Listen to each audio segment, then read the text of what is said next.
My name is Sarah Mitchell, and for the past 3 years, I've been living a double life. To the employees of Anderson Consulting Group, I was just another executive assistant, competent but unremarkable, invisible but efficient. What they didn't know was that I was also the secret CEO of their largest client, Global Tech Innovations, a $2.3 billion technology company. The story of how I ended up in this unique position started 5 years ago when my uncle Richard, the founder of Global Tech, was diagnosed with terminal cancer. During his final months, he made a decision that would shock the business world if they had known about it. "Sarah," he said during one of our private meetings in his home office, "I'm naming you as my successor." I nearly dropped my tablet. "Uncle Richard, I'm not even in the technology sector. I'm an executive assistant." He smiled, the same smile that had appeared on countless business magazine covers. "You're also a Stanford MBA graduate who chose to learn business from the ground up instead of taking shortcuts to the top. You've spent 7 years observing how executives operate, learning their strengths and weaknesses. And most importantly, you understand people, not just strategies and spreadsheets." But the board will expect me to name Thomas as CEO, he finished, referring to his ambitious CFO. "That's why we're going to do things differently." His plan was brilliant in its simplicity. On paper, he would appoint Thomas as the public face of Global Tech. But the real control, the majority shares, and executive power would pass to me through a complex series of trusts and legal arrangements. I would continue working as an executive assistant elsewhere, observing and learning, while secretly guiding Global Tech's major decisions through encrypted communications and private meetings disguised as regular shareholder updates. "Give yourself 3 years," Uncle Richard advised. "Learn everything you can about how our competitors think and operate. Then, when the time is right, take your rightful place." After he passed away, everything proceeded according to his plan. Thomas preened for the cameras and took credit for Global Tech's success, never realizing that every major decision came from the major shareholder representative he met with quarterly. I took a job at Anderson Consulting, our biggest external contractor, watching and learning how consulting firms operated from the inside. For 3 years, I played my role perfectly. I made coffee runs, scheduled meetings, and filed reports, all while secretly directing a multi-billion-dollar company. I sat quietly in meetings while Anderson's executives discussed strategies for managing Global Tech, never realizing that the person they were trying to manipulate was right there taking notes. Everything was going according to plan until James Anderson Jr., the founder's son, decided to show his leadership by cutting costs. "We need to trim the fat," he announced during a company-wide meeting, starting with redundant support staff. I knew what was coming. James had never forgiven me for correcting his mathematical error in front of a client last month. It didn't matter that I'd saved the company from a potentially embarrassing mistake. In his mind, I had humiliated him. The summons to HR came 3 days later. James was there, lounging in his expensive chair, a smirk playing on his face. "Miss Mitchell," he began, clearly savoring the moment, "we're restructuring the support staff. Your position has been eliminated." I maintained my professional smile. "I see. May I ask why?" "Let's be honest. You're just a secretary. Easily replaceable. We can get a temp to do your job for half the cost." Linda from HR shifted uncomfortably. She had witnessed my mistake with James's numbers. "And the Wilson account?" I asked innocently. "I've been managing their communications for the past year." James waved his hand dismissively. "Anne from the pool can handle it, along with the Miller portfolio," and he checked his notes. "Global Tech Innovations. Just forward all your contacts and files before you leave today." I thought about the encrypted phone in my bag, the one that connected me directly to Global Tech's board. About the major contract renewal meeting scheduled for Monday morning. A meeting James didn't even know about yet. "Of course," I said pleasantly, "though you might want to check your emails Monday morning. There could be some changes coming." "Is that a threat?" James leaned forward, his smirk turning ugly. "From a secretary?" "Not at all. Just a professional courtesy." As security escorted me out, James's petty final touch, I heard the whispers and snickers from my former colleagues. 3 years of subtle condescension and dismissal, all because they couldn't see past their own assumptions. In my car, I finally allowed myself to smile as I pulled out my encrypted phone. Time to make some calls. First to Thomas, Global Tech's public CEO. Move the board meeting to 8 a.m. Monday. And Thomas, wear your best suit. Changes are coming. Then to Maria Chen, my trusted legal counsel who had helped Uncle Richard set up the original arrangement.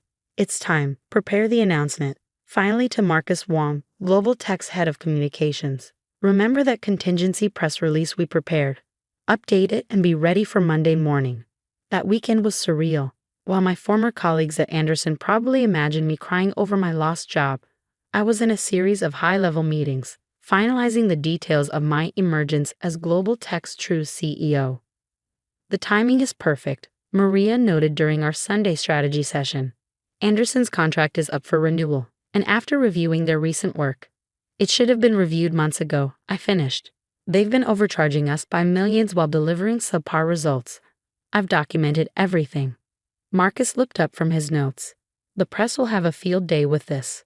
The secret CEO storyline. The corporate comeuppance.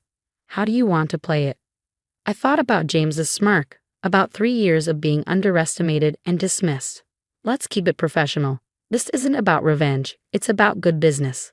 But as I reviewed the files I collected over 3 years, the inflated invoices, the padded expenses, the strategic errors that always seemed to benefit Anderson, I had to admit that a small part of me was looking forward to Monday morning. The announcement was scheduled for 8 a.m. sharp. I spent Sunday night in my apartment, preparing for the moment I would finally step out of the shadows. Uncle Richard's last letter to me sat on my desk, open to his final piece of advice. The best leaders aren't the ones who demand respect, they're the ones who earn it through their actions. Show them why I chose you, Sarah. Show them what real leadership looks like. I picked up my phone to make one last call to Linda in HR at Anderson. She deserved a heads up, if only for her obvious discomfort during my firing. Linda, this is Sarah Mitchell. About those files James wanted me to transfer. Tell him he might want to watch the business news tomorrow morning. And Linda, you might want to update your resume. Things are about to change at Anderson Consulting. Monday morning dawned clear and crisp. I arrived at Global Tech's headquarters at 7 a.m., wearing a suit that cost more than my supposed monthly salary as a secretary. Maria met me in the underground parking garage, tablet in hand. Everything's ready, she confirmed. Thomas is already in his office, practicing his surprised but supportive expression. The board members have all arrived early. They're curious about this emergency meeting. I smiled, checking my watch. And Anderson Consulting. James Anderson Jr. just arrived at their offices. Apparently, he has a 9 a.m. meeting scheduled to discuss streamlining their Global Tech account team. The timing couldn't have been more perfect. At 7:55 a.m., I walked into Global Tech's main boardroom. The board members looked up, confusion crossing their faces at seeing an unfamiliar woman enter their private meeting. Who are you? Gerald Matthews, the longest-serving board member, demanded. Someone you've been meeting with quarterly for the past 3 years, I replied, taking my seat at the head of the table, though you knew me as Richard's successor and majority shareholder representative. The room erupted in whispers. Thomas, who had been standing by the window practicing his camera-ready smile, turned pale. At exactly 8 a.m., Marcus activated the press release. Simultaneously, Maria distributed folders to each board member containing detailed documentation of my ownership, legal authority, and 3-year track record of decision-making. Ladies and gentlemen, I began. My name is Sarah Mitchell. 3 years ago, my Uncle Richard made me his successor and Global Tech's majority shareholder. Since then, I've been directing this company's major decisions while observing our industry from a unique perspective.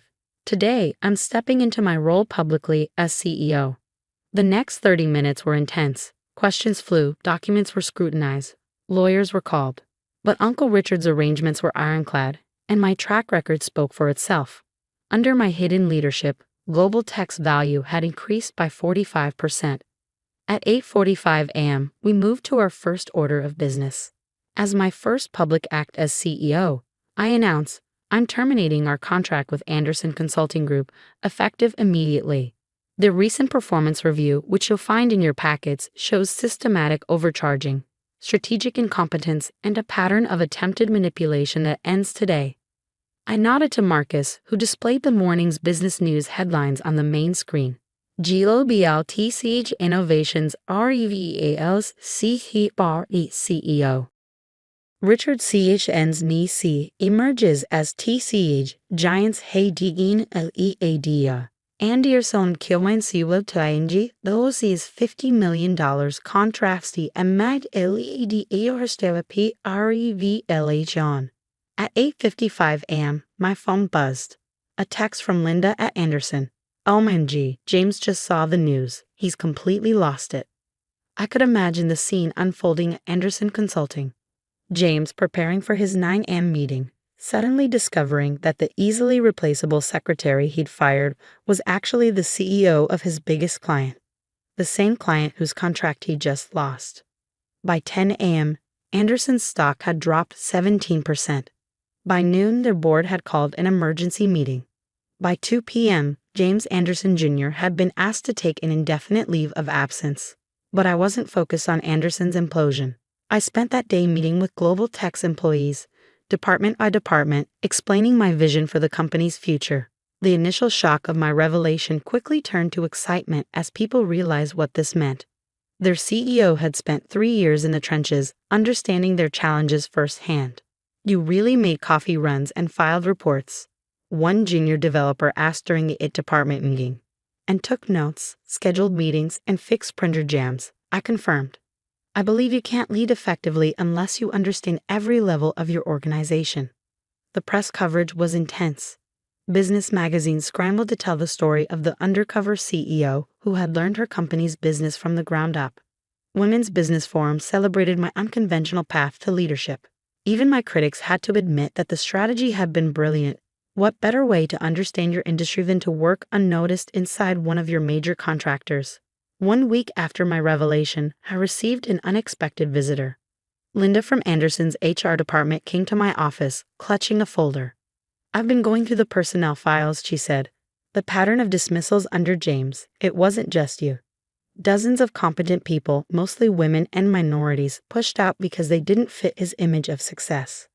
I reviewed the documentation she brought. Are you willing to make this official? She straightened her spine. Yes, it's time for things to change. That meeting led to my second major initiative as CEO.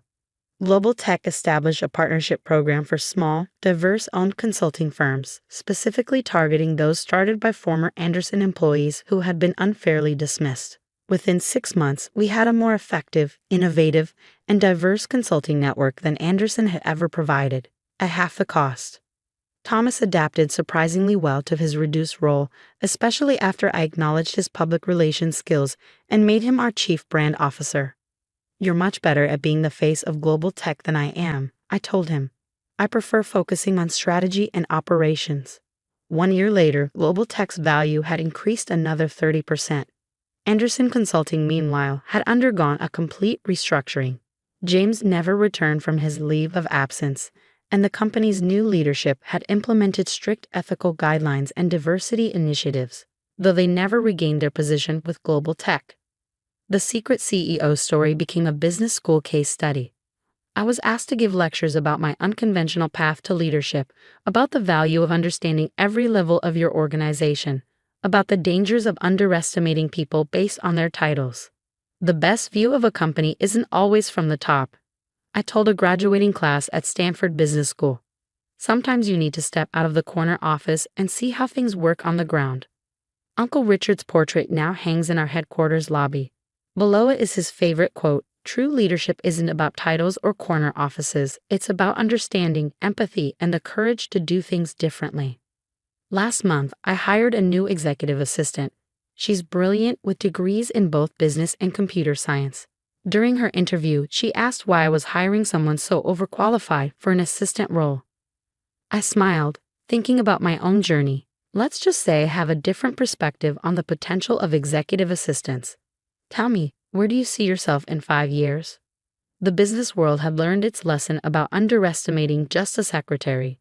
But for me, the most satisfying moment came much earlier, on that first Monday morning when I received one final text from Linda. James just tried to call Global Tech to smooth things over with the CEO. His face when they put you on the line. Priceless. Thank you for showing us all what real leadership looks like. I keep that message saved, not out of spite, but as a reminder that true success isn't about proving others wrong. It's about proving yourself right. Uncle Richard had taught me that leadership isn't about power or titles.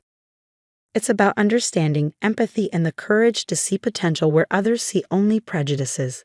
Today, global tech is more than just a successful company. It's a testament to the power of looking beyond titles and appearances, of valuing substance over status. And somewhere, I know Uncle Richard is smiling, proud that his unconventional succession plan did more than just prepare a new CEO.